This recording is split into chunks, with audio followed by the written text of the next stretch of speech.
There are 3 beings in my room. There's one standing in the doorway, and the first 2 are at the foot of the bed.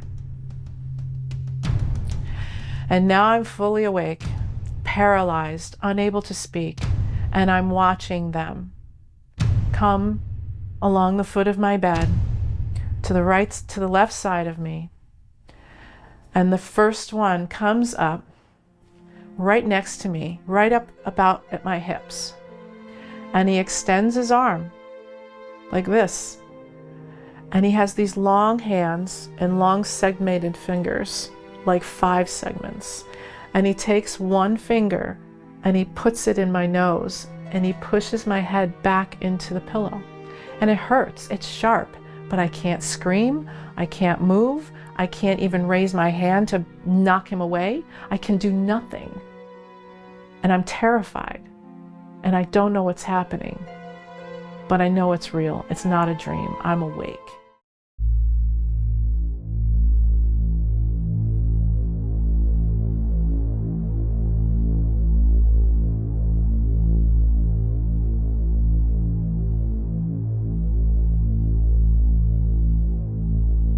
Welcome to In Conversation With on Breaking the Silence, and I'm your host, Steve Neal. In this series, I have a conversation with someone else who has experiences, and we talk about the subject matter because I myself am an experiencer. I'm assuming that there are a lot of new people coming to the channel because they've been flooding in lately. Thank you all for the support, and geez, how many of you are subscribing and watching our shows. It's overwhelming. Thank you very much. But keep in mind that we have well over 200, I think over 250 videos on the channel that cover actual movies, not documentaries. And then we have interviews with people like our guest today, Judy Gold Schmidt, where they talk directly to camera and tell their story as it occurred, as they remember it. And I, with my years of skills in Hollywood, recreate as best I can what they experienced. So we're going to have Judy Goldschmidt today. I know that at this point, looking at the stats over here, let's see, how many? 92,473 of you have watched her show, and we both greatly appreciate that.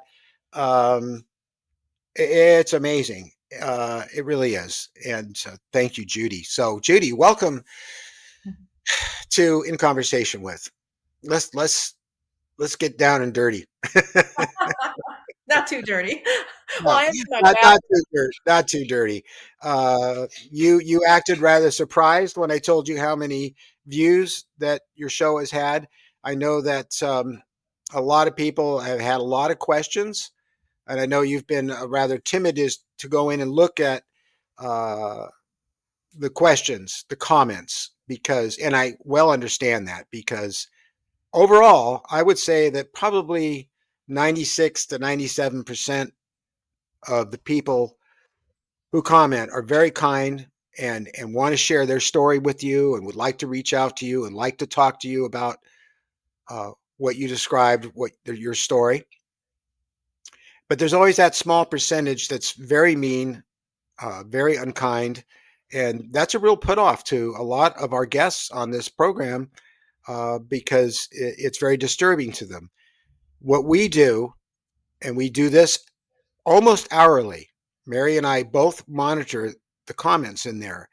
And if we see something, it's one thing if it's like, look, this is my opinion. I don't really buy this because I don't see the evidence, and that's fine. But when you're mean and nasty, we remove the comments probably before you can even see them, Judy. So it is real safe to go in there. And that goes for everybody watching the channel that is involved in some of these productions where you've bared your soul to us and told us your experience. We are here to protect you, and we will not allow those comments to be up very long at all before we take them down. So Judy, we know each other pretty well now. We've spent some time together, and I know your story. There, you have to realize there are a lot of people watching this right now for the first time are not aware of your story, and as a result of watching this conversation, they're going to go back and add some more views to the ever climbing views you're getting. Where did this all begin for you? Well, the ET alien part started in 1995, um, with a trip that my husband and I took to Hawaii. And I have to tell you, it's amazing to me that it's been about a year since we were out. My husband and I were out there to visit you and Mary and record this. And I have to be honest, I can't watch it because I don't like to see myself. And I'm so intense, and but this is my experience, and I don't have a lot of physical evidence to prove this or anything, but I have nothing to gain from this. I don't have a book to sell. I'm not a YouTuber. I'm not doing anything except adding my voice to the canon. And I'm doing that for the benefit of others who have had this experience, who don't have anyone to talk to, who were like me. I didn't know anyone who had had this experience before. So things started for me in Hawaii, um, when I went down to the shore and picked up a piece of pumice stone to take back to my young son after our vacation. And I woke up in the middle of the night, and there was a face hovering right over me, just a few inches from my face.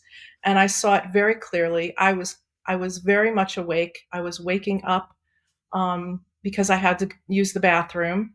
It was about 1 in the morning, I think. Um, and I opened my eyes, and there's this face standing over me. And I just locked onto it, looked at it. I saw it very clearly. I can describe every detail of the skin, the eyes, everything. And I leapt out of bed screaming, and we couldn't find anything in the room. So up to this point, you were you didn't know anything about communion or Whitley or any of this stuff. It just wasn't on your mind. It wasn't in your world. No, it was not at all. I was an X-ray tech. Um, I was a science person. Um, I was working really hard. I'd been a single parent for several years. I just was totally focused on living my life, in the 3D world. Now, having said that, I will also say that, since childhood, I have had paranormal experiences. It's in my family on both sides, my mother and my father both. And so I have seen ghosts. I have had precog dreams. I have had many extraordinary experiences. But my focus was always more spiritual, religious. I was raised in a Protestant religion, in a Protestant family, but that wasn't totally satisfying to me. So I moved into looking at other things like Wicca, Buddhism, Judaism, and I was on a spiritual journey, which ultimately did lead me to a particular experience where golden light blasted through my body, out my heart chakra, and I saw myself dissolve into thousands, millions of grains of little golden light. And I dissolved into everything, and it was a oneness experience. I went into everything, and it really changed my perspective, on life, on what this is. And it was an ontological shock, that moment. And that was after my experience in Hawaii. And it was when I got home and I started putting things together after I had had twins, and I had had many visitations while I was pregnant with twins. And a friend of ours gave me the book Communion. And he also gave me, I think it was Bud Hopkins' book. Is it Abduction? Um, Intruders. Intruders. Was Yeah. it Intruders? Yeah. Well, he gave me two books because he had been an experiencer, and Hmm. um, and that was the first time I started reading this material.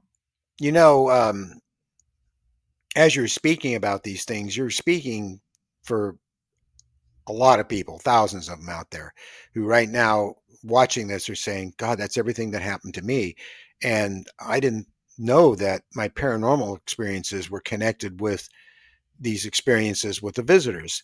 Um, there's a lot of people that have a problem with that, and I can't quite understand it from my perspective with my own experiences. It didn't take too long for me to realize that they paralleled each other, that they were connected deeply somehow. Mhm. Um, how do you feel about that, and why do you think so many people dig their heels in and say they're not connected, and they're very angry about it? Well, I think a lot of people have programming, from different religions or philosophies Hmm. of Hmm. life, and they see things through particular lenses.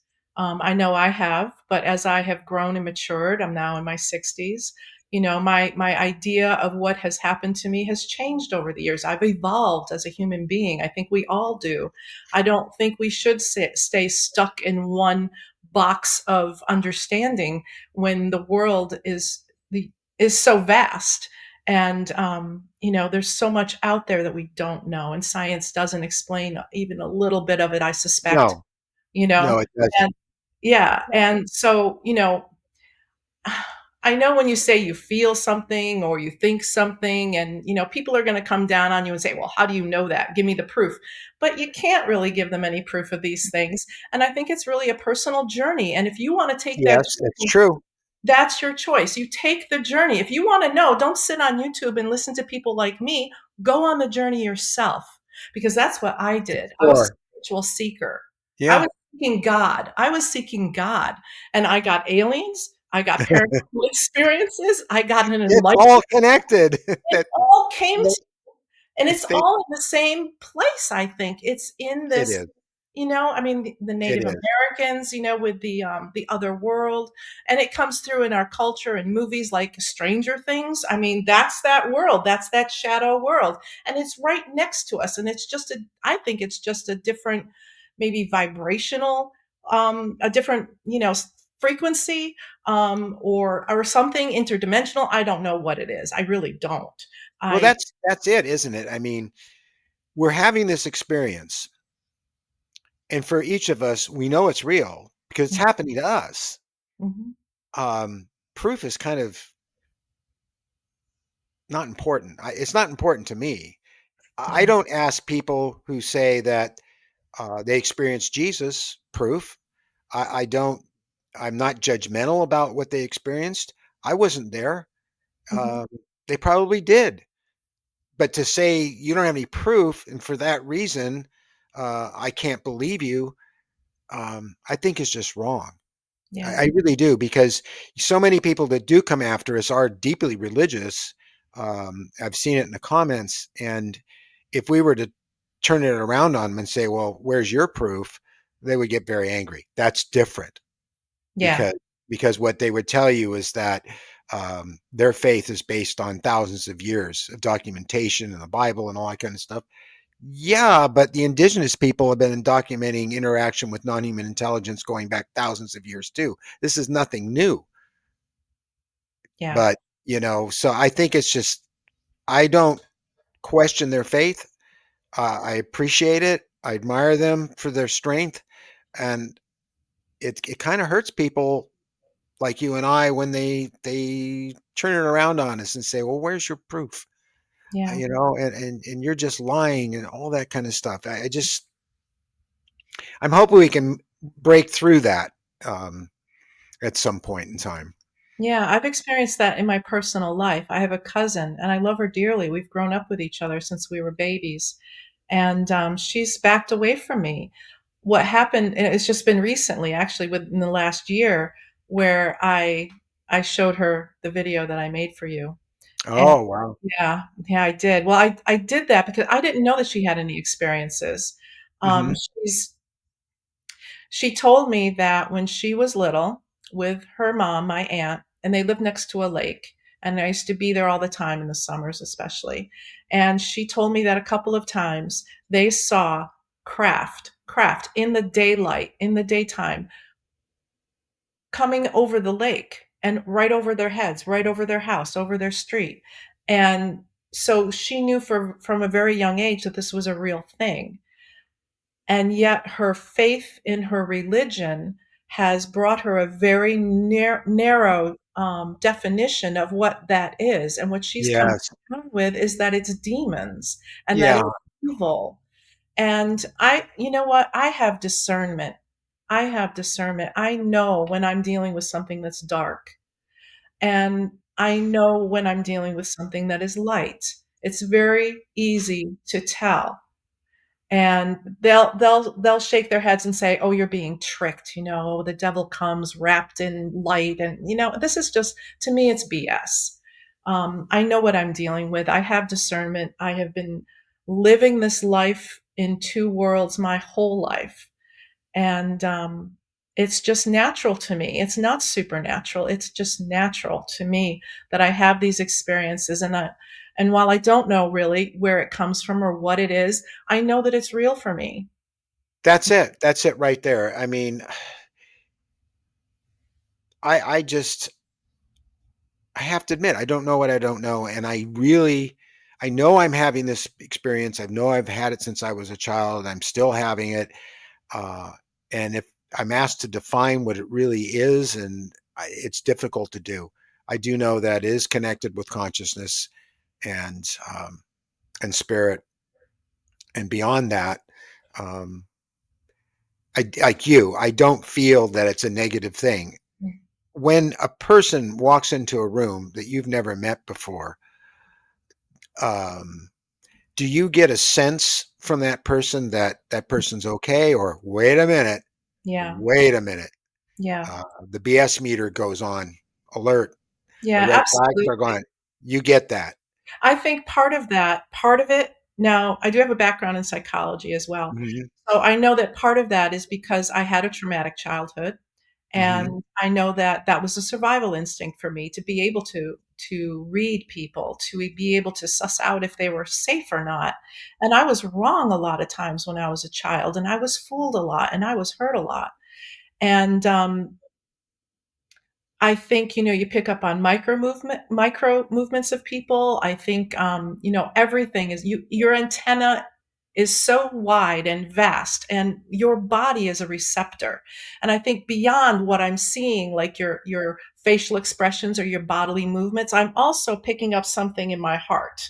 It's right Yeah, here. that's the real important one right there. This is what I call discernment, is when I Mhm. feel in here and I know, and my brain and my head are together. Um, I can tell. I can tell if someone is honest, if someone is trying to pull something, and I will protect myself. My boundaries will go up. Yeah, well, especially with people. I mean, God, what's going on right now in our country and the world is just unbelievable. You want real evil, something to really be afraid of? I have never been more terrified of human beings than I ever possibly could of the visitors, the spirits that come in the night, because I've been doing this since I was a child, and I'm still here having this conversation with you. Um, if I was dealing with human beings who had bad intentions and wanted to get me, I wouldn't even be here right now. I'd probably be dead already. In fact, if the people in power right now had their way, I would be dead Possibly so. because technically speaking, we're the woke people. We're the people who are awake. Woke means awake. I We're the hate that term. we are. I know they've taken actually a word that Had a different meaning. at one time and turned it into something very bad. Uh, And they've also labeled empathy as a bad thing. I'm laughing. Can you hear that What's sound? that? That's that's Whitley texting Really? me. Oh Yeah, his antennas must be out. Um, no.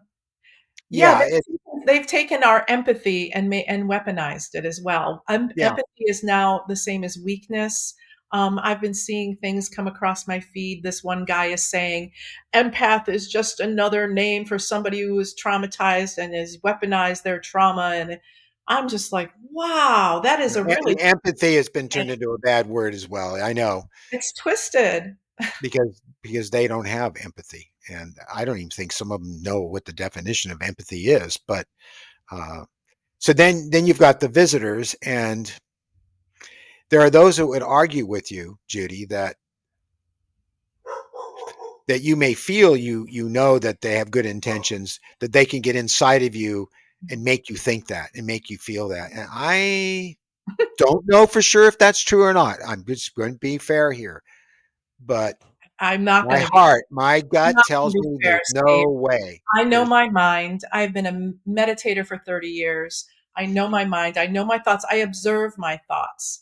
right. I have the ability to discern what is coming at me. And if Yeah. they don't have that, then then they're going to be locked in fear, and they're going to be calling things demons. And what I think evil is what people do to each other. Yeah.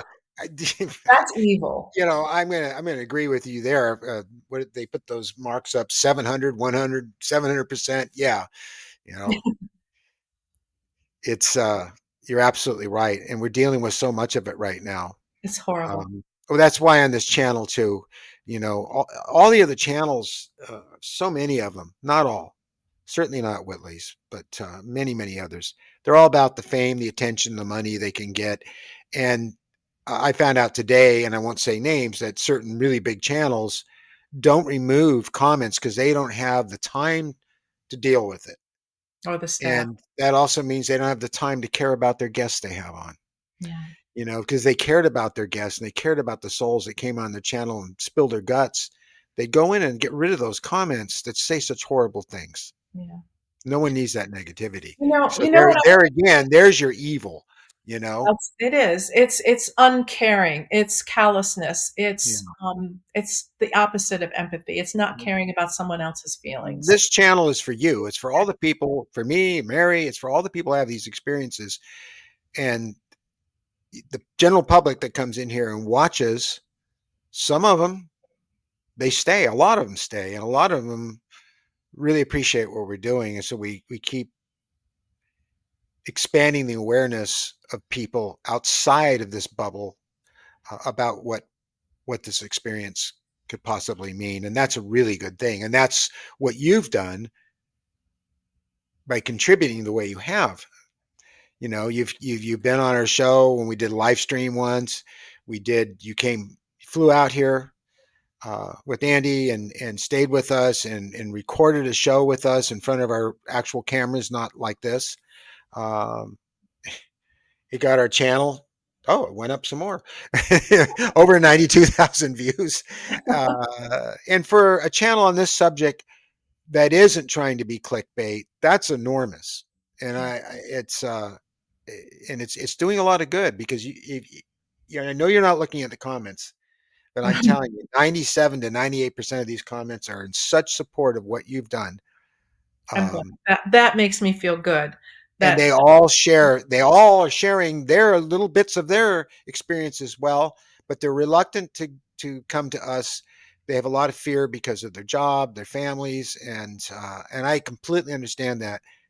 Um, Yeah. but you did it. You did what you did, and so did Susan and a lot of other people, and it's incredible. It really is. It's a little scary. It really is scary. And Yeah, it is scary. because I am a tender soul, I'm hurt very easily. And We all are. We all are. I mean, I make myself vulnerable by doing this, and Yes. for someone to attack me and call me a liar is hurtful. And if I had them in front of me across from the table sharing bread together, would they be this way to me? Would they say that to me? And if they would, what kind of soul do they have? Who would Yeah. do that? Well, there's a lot of internet warriors, and when you get them right in front of you, they don't have the guts to tell you what they will type to you to your face. You Some of know, them will. Some of them will do, and that that's what worries me about doing public events like Contact in the Desert and things like that. Is that guy that you removed or woman that you removed their comment and banned them from your channel going to confront you? And if they just say, "Hey, why did you do that?" That's fine, but if they do anything else, that's kind of scary. Yeah, I mean, you shouldn't be afraid, but I get it. To go to events Yeah. and light contact in the desert and things like that. But because no matter what you're talking about, whether it be religion or this subject or art or anything, you're always going to have haters, and you're always going to have people that you're never going to change their mind. I talked to Michael Carter, Reverend Michael Carter, about this the other day, and he really set me straight. He says, "You know what, Steve? All you can do is stay in your own bubble, do the best you can, and contribute positive nature to the consciousness, and that's how things affect change." I kind of took a deep breath after that and let go and said, "Yeah, he's right." And he said, "You're never going to change people's minds because they're made up." Yeah. But I did point out to them that sometimes you do change their minds. And he said, "Yes, you do. And that's a really good thing, and because I think that a lot of the work we've done here with you and others on Breaking the Silence has changed the way people think about the people who have these experiences, uh, I hope so. feel, I mean, because I think a rational person who keeps their judgment in check and just listens and looks into the eyes of these people can see that they're being truthful. Hmm. Maybe you think it was because of sleep paralysis or a bad dream or something like that that they had this stuff, uh, but they still know you're being truthful. And if they say, "Well, maybe you had sleep paralysis," something like that, that's fine, you know. But it's that other stuff that I object to. Um, Well, I think the bottom line for me, Steve, is what this has done for me in my life. And I don't mean just the alien stuff. I mean all of it. The spiritual, experiences, all of it. It helps me live a better life. It helps me be a better person. It helps me treat people with more respect and with empathy, which is a good thing.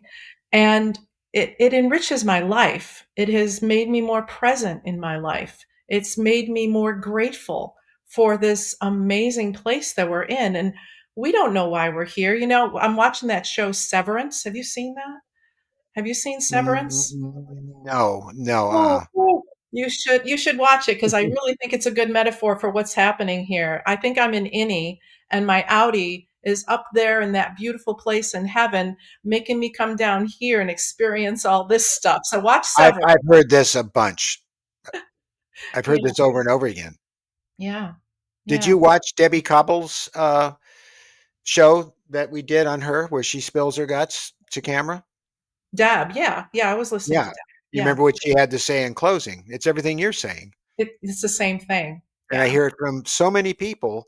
yeah, Um, but yet we get a lot of people who think that we're wrong to think that there's anything positive about this, that it's not spiritual. And yet, why then is it that, um, according to, well, George Knapp, he did a poll on his own and said about 75% of the people feel this is a positive thing, has enriched their lives, and they wouldn't go back. They yeah, wouldn't take it back. And I know that from our channel that 75, 80% of the people have these experiences, would say exactly what you said, would say exactly what Debbie Cobble said. And I say it too. I would not want to go, well, it's funny. When I go back to my very first thoughts as a kid, I already knew something was up. But I would, if I didn't, and then suddenly these beings came into my life, I wouldn't change who I am today because I look at the stars every night. yeah, I study astronomy. yeah. I watch every space launch. I watch every bug and everything in my environment, in my world, and in nature all the time. And I wouldn't want to be someone who didn't do that. Me too. Me I too. also feel connection with you Yeah, and consciousness on this planet and beyond. yeah. I wouldn't be a person. I wouldn't want to be a person who didn't have that. Yeah, you're So I so think, connected after yeah, these experiences. It connects you so much. My life is so deep and so rich, and I want everyone yeah, to feel that, I hope yeah.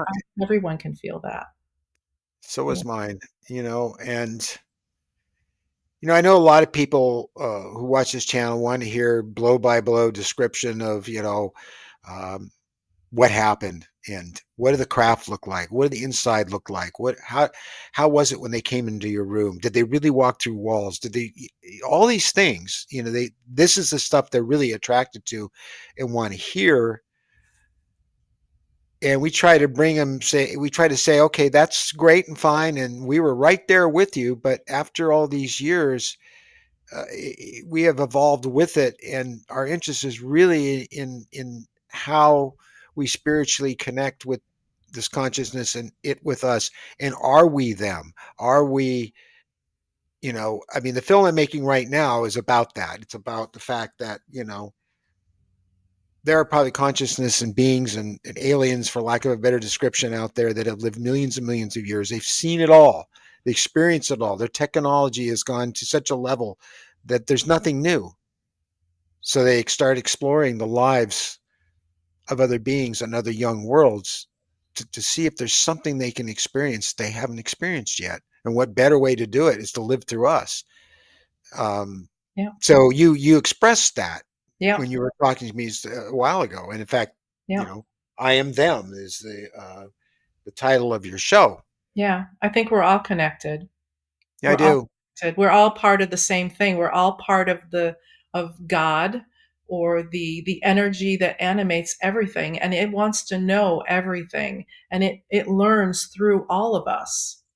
It learns through the spider. It learns through the human. It learns through everything. And I think it's a beautiful thing. And it's not demons. No, I know who those are, and I see them on the news every day. Yeah. You Yeah. know. So what's been new for you with this experience, if there has been? I know for a lot of people it's kind of gotten quiet, and for other people it's getting more busier. It's you don't look for it to happen. No.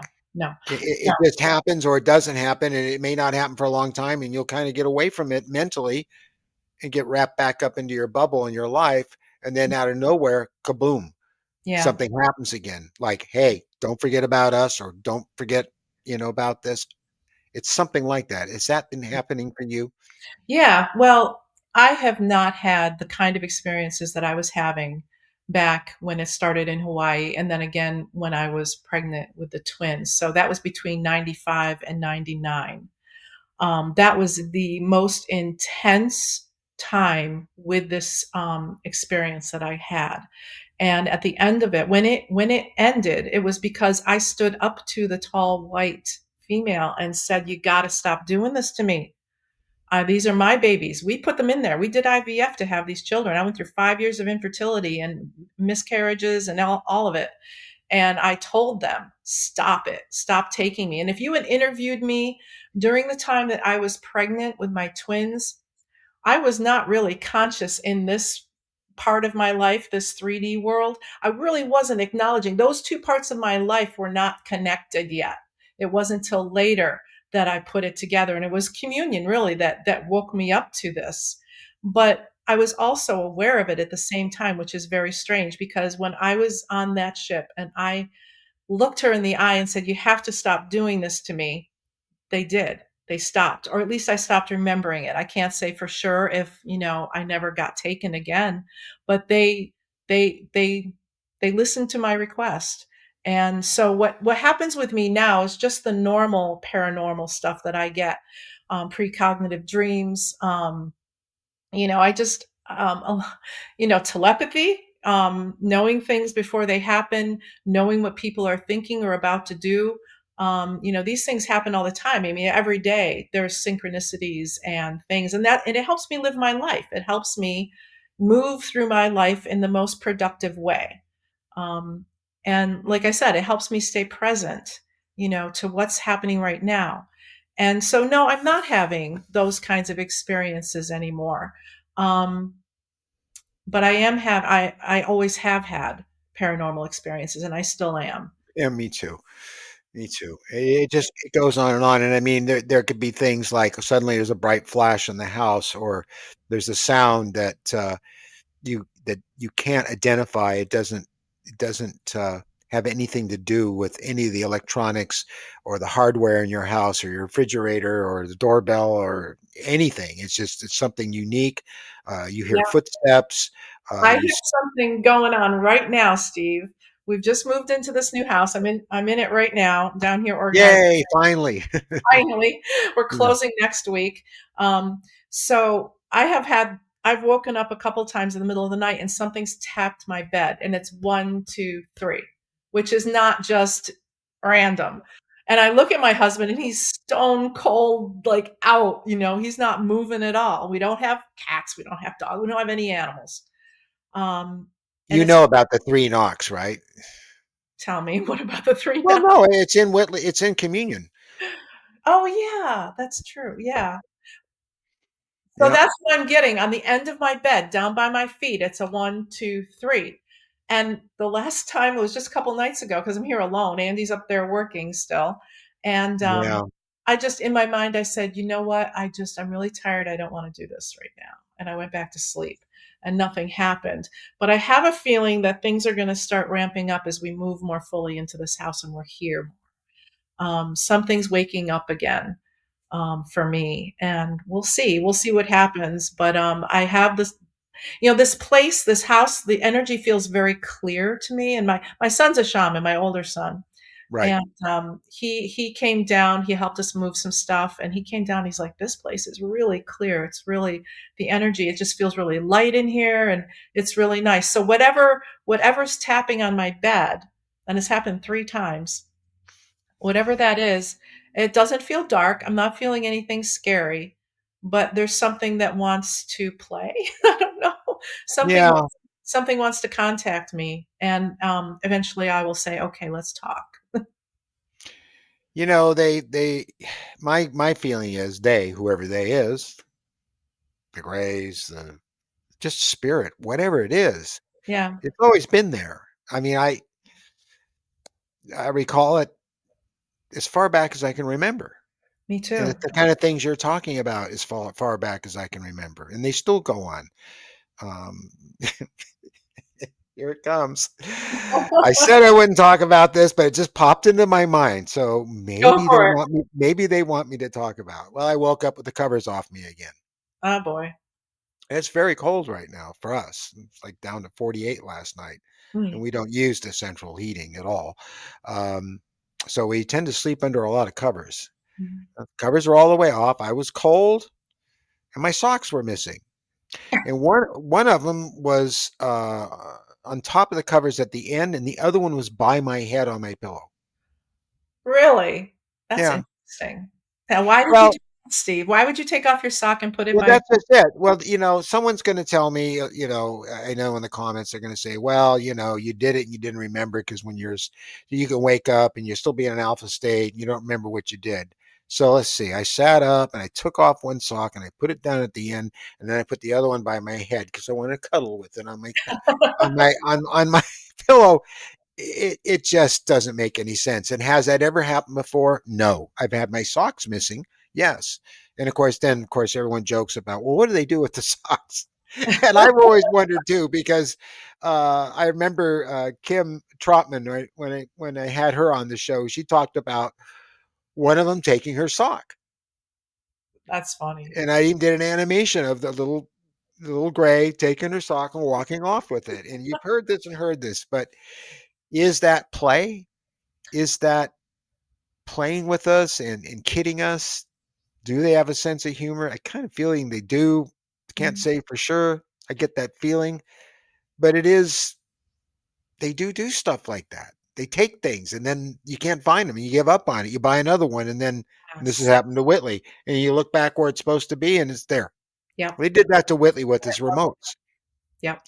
and he's That, always careful about his remotes and where he puts them and where he leaves them, and he never found it. Bought another one. It popped up in the place where it was supposed to be. And I've done that where I'll be working on something. I'll set a tool down. I'll keep working. I look back. It's gone. It's just gone. I mean, it's gone. I tear yeah. the whole place apart and not find it. I go, okay, whatever. Get back to work. Look back there. Tools back there. Same spot where you left it. I think they're just letting us know that they really are always here. Yeah, And it's just when we turn our attention to them, wherever you put your focus, that's what you manifest. they won't let you. They want you to get involved in your life and live this experience in this reality. But every once in a while, they want to just bump your memory. Yeah.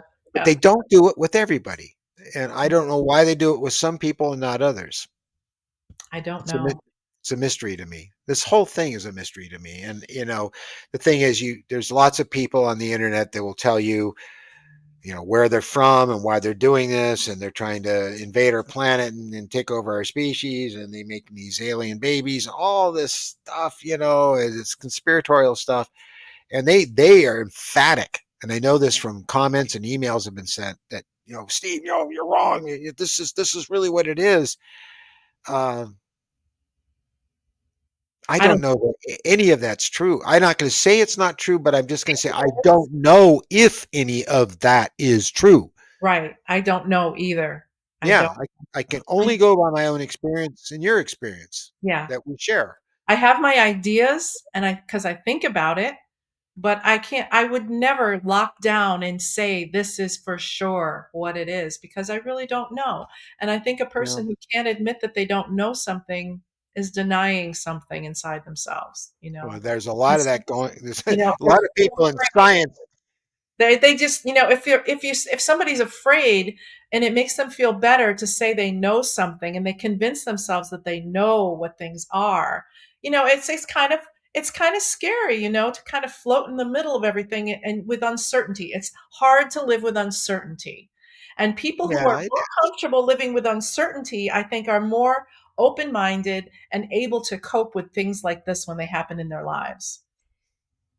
yeah. I mean, I wouldn't want to know everything.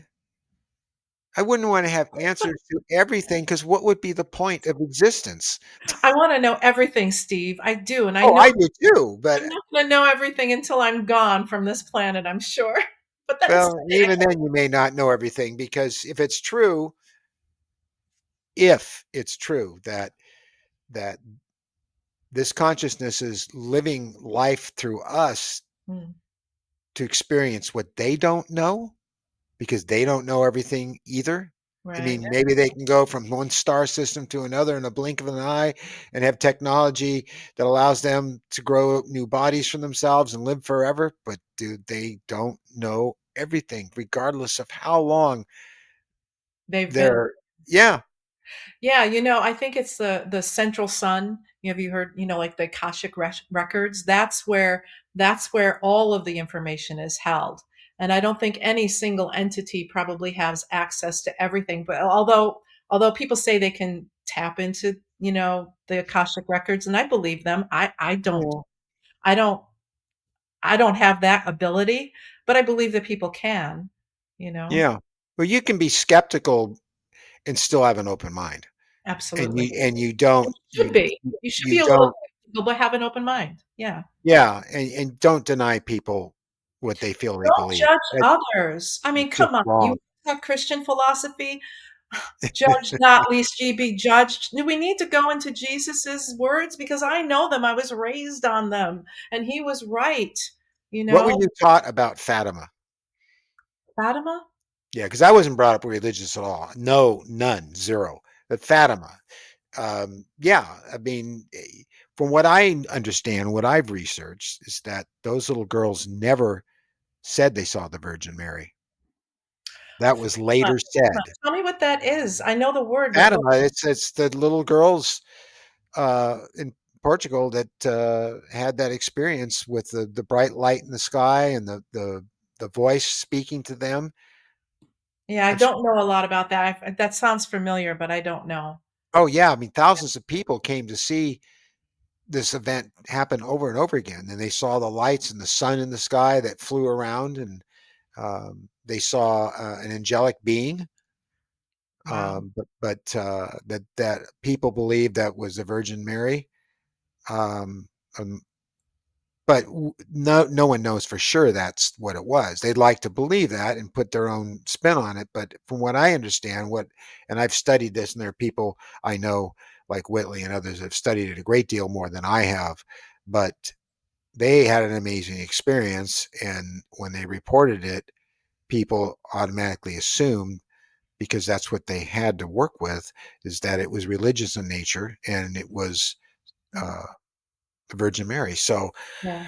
That's um, their lens. right? That's their lens. Yeah, exactly. Well, it's just as an example. Yeah. In my opinion, most of what's been written by scholars over thousands of years about God and all those things was a direct influence of non-human intelligence interacting with human beings. Because if you look at the indigenous people's records, they have the same thing, but they don't call it God. They call it the source, the spirit, the star people, Yeah. the one Gina who came from the dream time and created the Aborigine uh, lands and world and earth.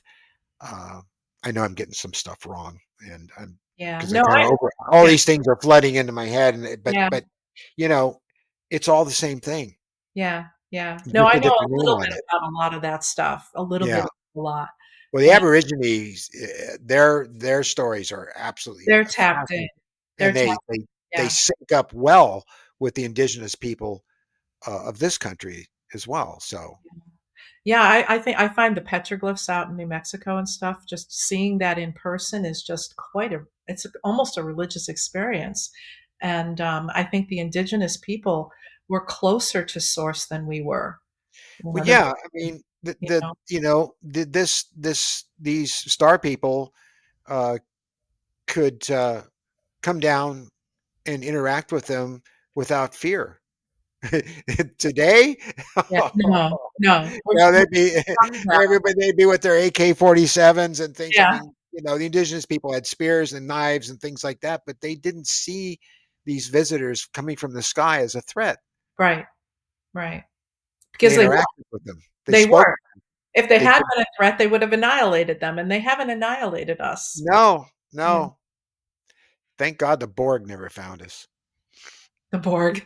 Yeah, it's being created here, right on Earth, as we The speak. Borg, oh my god, the Yeah, Borg scares me. That's one of the resistance storylines is that futile. So Picard, yeah, with the Borg, and yeah, yeah. yeah, yeah, that So scares where guy so scares where do we go from here, Where do we go from Judy? here? Yeah, We covered a lot of ground. We really went in, many different directions. yeah. There are a lot of people that get mad at me, and they say that host, it won't let the person speak. Well, it's a Well, conversation.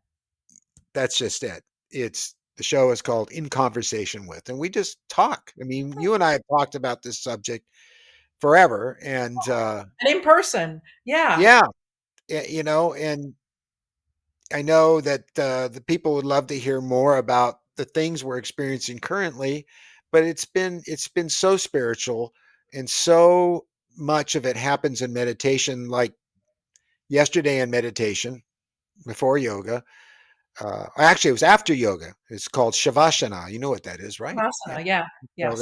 that's another form of meditation that completes the yoga session.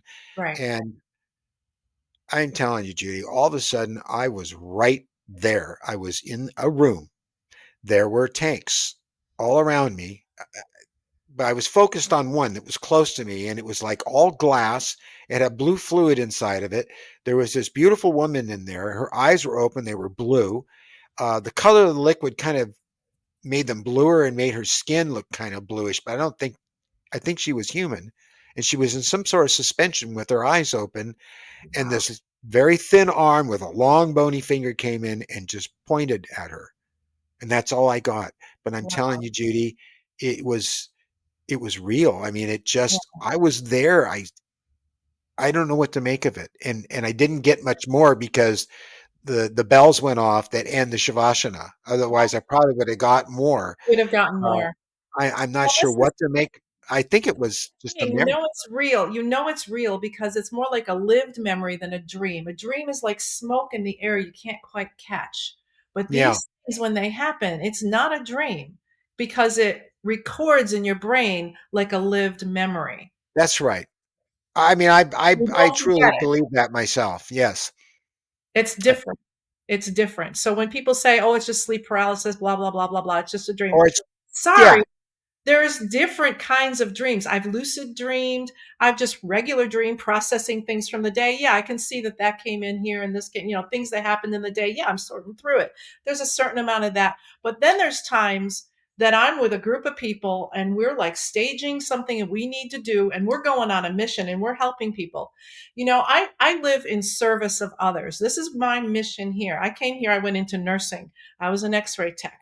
And then I started writing, but I was writing for helping people, for connecting with people. And now I'm doing this, and this connects me with people who have had a similar experience. And I'm all about helping others. And not everybody's like this. And the people who are only for themselves are the ones that come in and they're the biggest critics Oh, I know because they are. Yeah. they haven't had this experience, and I think they're jealous. And I think, when you live in a sense of lack and fear, you strike out at others, you're angry with others, and you blame others. And you're probably going to edit all this out because now I'm ranting, but No, no, I'm not going to edit it out because people need to hear this. This is how we feel. this is how I feel. I don't like being judged. Do you like being judged? No. He without anything wrong, let him cast the first stone, or whatever the quote is. Yeah. I mean, just, I think it's ridiculous. I never criticize people. I never judge people like that. And I wouldn't. It's harmful. It's harmful. There are a lot of people, and most recently, I've had people complain that the reason that the public won't believe in the UFO phenomenon is because of us, because we make these claims and tell these stories about being on board craft and having interactions with the visitors, and it tears away the credibility of the subject matter, and that we should not be doing it. Um, Well, the bigger aspect of this is consciousness. yeah, Okay. That's but they're more not talking about that. than Yeah, that's more important than the nuts and bolts, because it's our consciousness that is manifesting everything in the world. And when you're unconscious and you're manifesting in the world, you get things like war and violence. that's Okay. right. When you're conscious and awake, you don't harm others because you realize we're all connected. We are all one. When you hurt your brother or sister, you're hurting yourself. And people don't get that. And after you have these experiences, you know that on a visceral level, and you would never. I don't even kill spiders in my house No, now. I don't either. I No, carry I did kill a black widow the other day, but I Well, had no Black Widow choice. will hurt you. I will Yeah, kill I a know. moose. If it's outside, I leave it alone. But if I It's think my outside. I leave. dog, yeah, But my point is that everything has a role. Everything has a job, life and is precious. and life is precious. And I'm not going to be a destroyer of it. No, no, and I just I can't be concerned about being honest and sharing my story and my experience that I know is real for myself with the world affecting how the public may or may not take the whole subject of UFO seriously. They're going to do that anyway. They will. So as you pointed out, we're doing this to help people, and we've helped a lot of people. Well, I don't know about you, but we get a lot of email and we get a lot of comments and a lot of messages from people saying the same thing over and over again. And sometimes they're drawn out, but overall, okay. people say, "You have helped me. I feel so much better about myself." Yeah. And that's, I don't feel alone and I don't feel crazy. And That thank makes you. it all worth it. That Yeah, makes it worth it to me. yeah, That's my goal. My yes. goal is to help others who are feeling lost or scared and don't know what it is, And and about the books, I'm here to tell you, with the exception of Whitley making a lot of money, and he didn't even expect it off of Communion when it first came out. I mean, it did so well. Uh, and that was back in the 80s, and Mhm. that started a whole sensation because it brought people together with this experience. But overall, most people that write these books, they don't write them to make money. They Yeah. write them to share with others their Yeah. experience and their knowledge about the subject. And I know for a fact that my book, But Something Is There, has been out since 2018. I haven't made hardly anything. I You mean, it's just don't. You I don't. don't even look for it. Every once in a while, they'll send me a thing that says I got a royalty, and I look, and it's like $3 or $4, and No. that's been going on for years. So I didn't write the book for that reason. I wrote the book so someone could read it and feel comfortable about their own experience, even if they don't talk to anyone else about it. At least they can read that and say, "That's exactly what happened to me. This is someone who's had what I have, and I just feel better now. I don't Yeah. think I'm crazy." Or I'm crazy with the millions of other people that are crazy, and that still feels good too, you Yeah. know? At least I'm So, not alone. yeah, I know. Yeah. Yeah. No, you're not gonna get rich writing these little books on demand. No, no, you're not. And but there are people on YouTube getting very wealthy off this subject matter, Oh, yeah. but they exploit the hell out of it, Yeah. and I'm just not about that. I mean, I worked in Hollywood for how many years? 50. And so I know what exploitation and media and entertainment industry is all about, and it's not a real pretty thing. It No. really isn't. It's It a always very goes to the vicious. lowest common denominator. People It, want it to nearly killed me, and it's vicious. And still to this day, I get texts from close friends who are really upset about the rights they lost to a certain project or someone taking them over and buying them out, and this person did this and that. It's just awful, awful yeah, it business. is. It is. So we don't make money off books. And I know a lot of people will think that that's the way it is. But I'm here to tell you it isn't. And we don't make a lot of money off this channel either. Uh, Unfortunately. And you should because well, this is a community yeah, service that you're doing here. Mary and I work very, very hard. We're at this. We had to talk about it today, and we spend a lot of our time doing this. Like from the time we get up to the time we go to sleep, practically, I know you do. and weekends too, to keep up with everything. Um, but it's a passion to share, and so that's what we're doing. Yeah. So, Judy, before we close, Yes, Steve. is there anything you'd like to share? Oh, I think I've shared everything. You do. I have gotten it out. I have gotten it out. Thank you for this opportunity. Oh yeah, absolutely. Well, thank you for coming on the show. And if you want to know, if you're watching this and you want to know more about her story, her case, whatever you want to call it, her experience, go watch I Am Them. It's on our channel. Um, and the whole story is there to watch. And Yeah. it's like 35 minutes long. Um, so it's not real long, and you get a really good sense of everything that she experienced with the visitors, and seeing the grays, and seeing the praying mantis types too, Yeah. which is amazing. And I did tell you I finally saw one of those things. Yes, you did a Yeah, picture. I thought that was an amazing painting you you saw the painting. Yeah, did. so Yeah. And it's yeah. I wasn't looking for it; it just happened. It's one of those things, and it was recent. So Yeah. and I know There's you read learning Susie something. Hanson's. I know you read Susie Hanson's book. I did. Yes. Yeah, Yeah. I read them all. I do. I read them all. I think it's important. Yeah. Well, Judy, I guess that's the end of this conversation. Thank you. until Thank you. I This talk, was until I fun. talk to you again, which would always be soon. Yeah. Thanks for coming on and Thank you. sharing and spilling your guts and sharing your perspective. And we both got a little ornery about some of the negative stuff, and I know that puts some people off. But Oh, well. That's life. we got to talk about it all. Yeah. And I'm just being honest. okay. Well, thanks so much. Thank you, Steve. I appreciate it.